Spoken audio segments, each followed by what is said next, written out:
Hello friends, this is Hatim Rampurawala, and in this video we will cover, that is we will revise chapter number 7 of CA Final SFM, that is of mutual fund.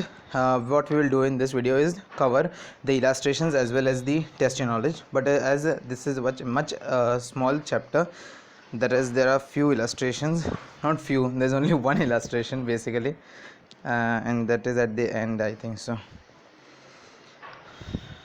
Yeah. Okay, so it is based on concept of entry load and exit load in mutual entry and exit load in mutual fund. We'll see the example and we'll understand the concept.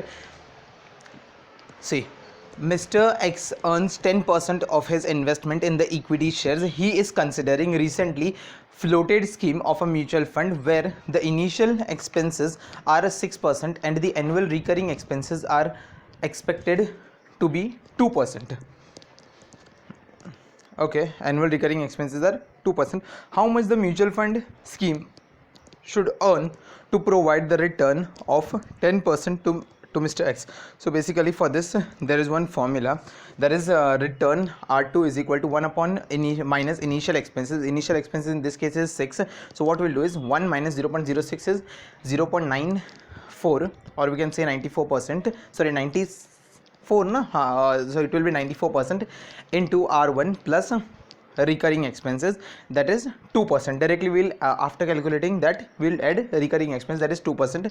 So what we'll do is a rate of return of mutual fund should be 1 by 1 minus 0.06 into 0.1 plus this. So if you will calculate, so you will get how much the mutual fund should earn to provide the return of 10% to X. So mutual fund has to earn 12.64% to so that after deducting expenses, the recurring expense, initial expense, and investor will get a return of 10%. Okay, we'll move on to the test knowledge because there was only one and this was just basic illustration. Now the first test knowledge is also based on the same concept, but the figures are different. Mr. A can earn a return of 16% by investing in the equity share of on his own. So he is earning 16%. Now he is considering a recently announced equity based mutual fund scheme in which the initial expenses are 5.5% and the annual recurring expenses are 1.5%. so 1.5% we'll add back at the end. This initial expense, what we'll do is 1 divided by, that is 16 divided by 94%, 94.5% we will do, and then multiply by 100 and then add 1.5, you will get 18 point something. See the solution, it is theory question, let it be, we'll see the practical one. Okay, over here, so we'll get the answer of 18.43%.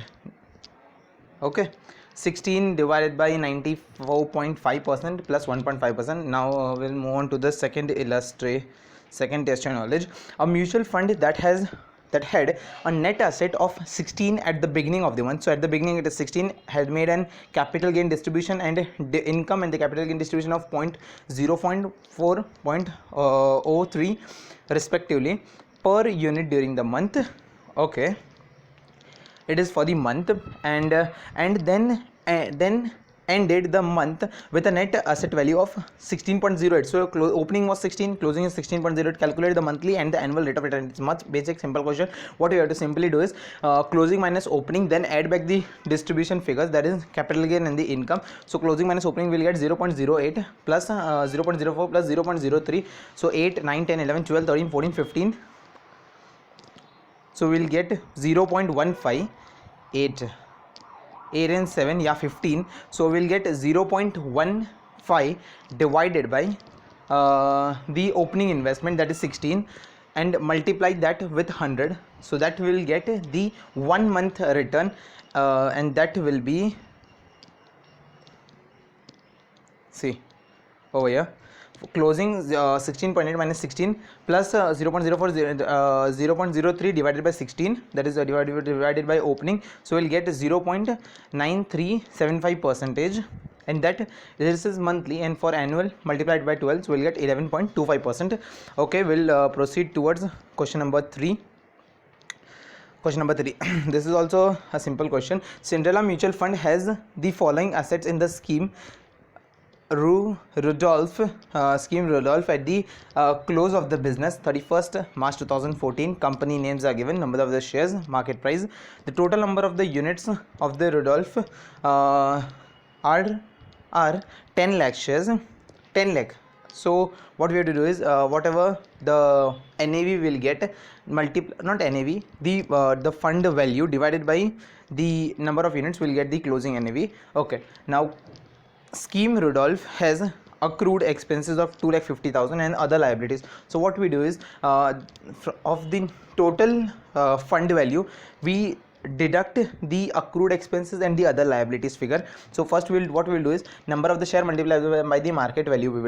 We'll make a column. Likewise, number of shares, market price, multiply both of them. So 25,000 into 20, 35,000 into 300, 29,000. Likewise, then the total of that total, what you do is deduct 2,50,000, deduct 2 lakh rupees, and then divide it by 10 lakh rupees. You will get the NAV. That's what they have asked. Calculate the NAV per unit of the scheme Rudolph. Okay, so we'll see the solution. Else I had already discussed the solution, how it will look like shares, number of share, price, amount, multiply. The total we get is 420,0000. That is actually 4 crore 20 lakh 20,000 less accrued expenses.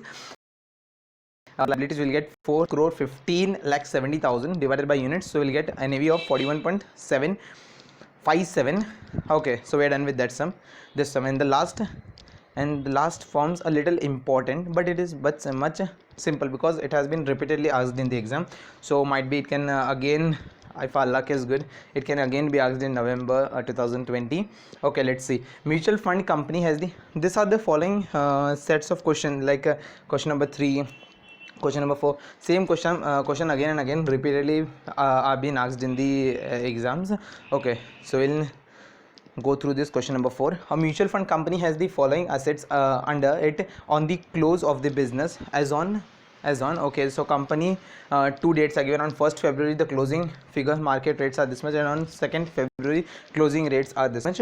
Number of the units are 6 lakh units. They have asked 3 questions, sub questions. First is calculate the NAV of the fund. So we have to first calculate the NAV of the fund as on 1st Feb 2012. So what we'll do is simply number of the share multiplied by the market price, total will divide it by 6 lakh, we'll get the NAV. Second, following information is given. Assuming one, Mr. A submits a check of 30 lakh rupees to the mutual fund. So what Mr. A does is submits a check of 30 lakhs. Basically he invests 30 lakh rupees into the mutual fund, and the fund manager of his company purchases 8,000 shares of M. So he purchases 8,000 share of M, and at a rate of, on first the rate was 312.4. at that rate he purchases 8,000 shares. okay, so what value comes is 8,000 multiplied by 312.5. it is, wait a second, 8,000 into 312.4, we get a value of 24,99,200, but he has invested 30 lakh, so he will get 30 the balance as cash in his fund. So the cash component will be 5,0800 rupees. okay, and the fund manager of his company purchased 8,000 shares of this much, and the balance amount is held in the bank. okay, so balance amount is 5,0800. in such a cases, what would be the position of the fund? So if they are asked the position of the fund, we have to basically give the answer in the form of number of the shares. How much number of the share will be left, not left, how much number of the share will be at the end. So okay, well, let's calculate. See, what we have to do is, again we have to prepare the column number of the shares, 1st Feb market price, multiply it, but in number of shares in company M, do not take 30,000 but take 38,000, and then at the end also take the cash balance of 5,800. the total what we will get now divided by the NAV which we had got in the first one, first sub part of the question. Divide with that, we'll get the number of the share. We'll first look the solution, else I will confuse a little bit to you.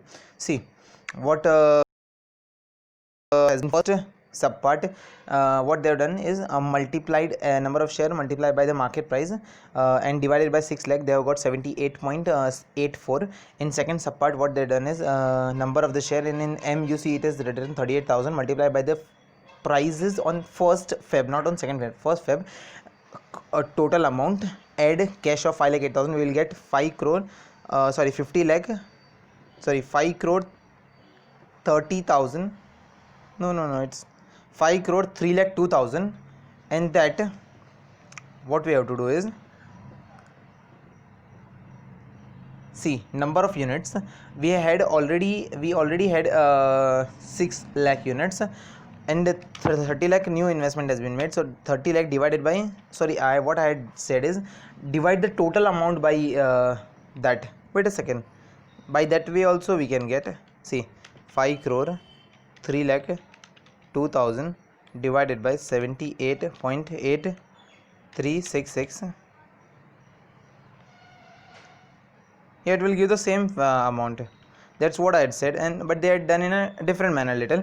What you do is a total amount divided by 78 point this, you will get 6 lakh 38,005, or either you can do another way, that is 6, just you write 6 lakh plus 30 lakh divided by the NAV, closing NAV, which we had got in the first part. You will get this much. So this is the position, this is the number of the shares. And on and the third part, what they had asked is, see, wait a second, yeah, find the new NAV of the fund as on 2nd Feb. It is also much simpler. What you do is number of the share, in that share, now M is 38,000, not 30,000, number of the shares, multiply it by the market price as on 2nd. In total column you will get the value of company L, M, N and P. Then write a cash balance of, means add the cash balance of 5 lakh 800. What closing balance we will get, that is total amount of the fund, divided simply by the number of the shares which we have got in the second part, we will get the new NAV. Okay, let's see.